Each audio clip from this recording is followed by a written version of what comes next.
Myles, here is your baseline slalom free ski, kind of at the beginning of the year.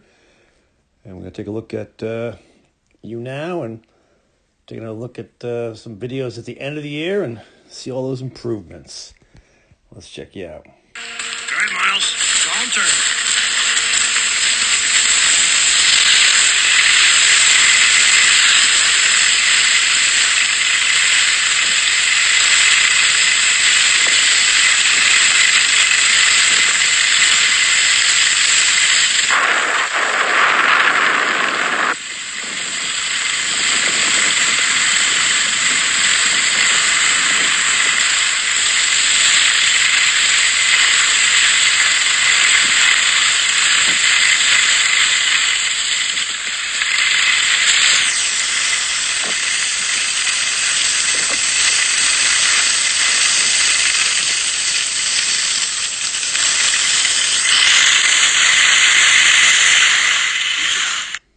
All right. Yes, good job, Myles. Let's take a closer look.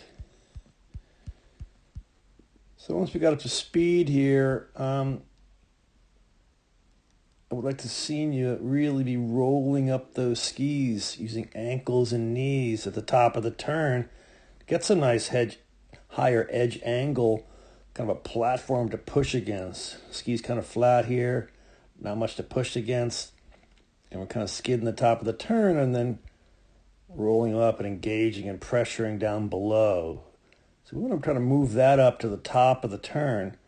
One thing that will help is not popping up so tall in the transition. We actually want to go kind of the opposite. Instead of extension in the transition in the slalom, use some flexion or what we call retraction. And because right now, when you extend up tall, the skis are pretty light, right? You're up on weighting. So the skis are light, and then you press down in here. You pop up pretty tall there, stand up tall. Skis are going to be light, and there's no real pressure. We want to be pressuring, really in the fall line.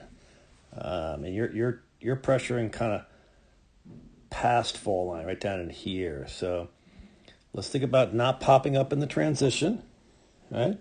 Rolling both skis up using ankles and knees at the top of the turn to get a nice high edge angle platform and to push against that outside ski.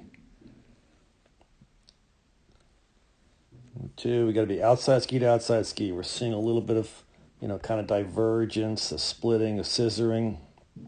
And you can see obviously the inside ski is not nearly as rolled up as the outside one. So we got to roll them both up. As we talked about that day, we want to have big toe down on the outside, little toe down on the inside, matching angles.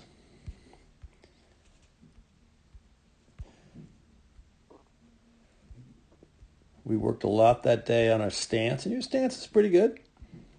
We want to have a consistent, again, you can see the, divergence there. You're really kind of cheating on the inside to get it done, right? But I think it's, because you're kind of light at the top of the turn, all of a sudden you're in a hurry to get that turn going, and you can see how flat the inside ski is. So kind of on the inside ski, start the turn.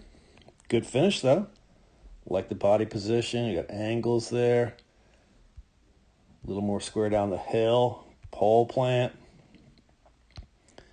Of course, we do want to maintain snow contact, but I know it's fun.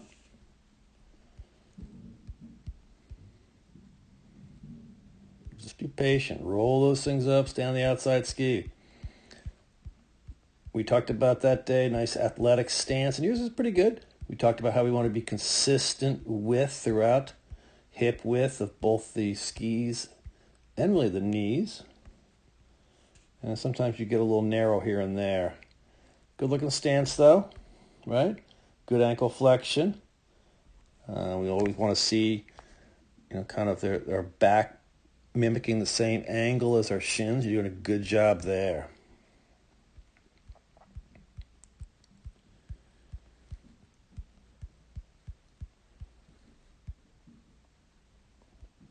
We want to roll up that inside ski more. Pressure the outside ski, but roll the inside one up. And here we're talking about, you need to be consistent with If you let these skis get narrow in between, when they're underneath you in the transition, what's a good way to regain the width? Probably divergence, right there. Helps you bring those feet back apart. So we want to avoid that. Good looking turn there. I like that one. But again, feet get kind of narrow, so what are you going to do? Scissor and divergence to regain the width. So let's make sure, keep a nice consistent hip width throughout both the turn and transition. Again, got narrow there. All right. So, nice athletic stance, ready position, consistent hip width throughout. Let's not pop up in the transition. Kind of the opposite almost, retraction. And we want to make sure we're rolling both skis at the top of the turn. Nice high edge angle platform to push against on that outside ski, so we get some nice early pressure at the top of the turn. But you're skiing well. Can't wait for next weekend. Enjoy your week on the hill.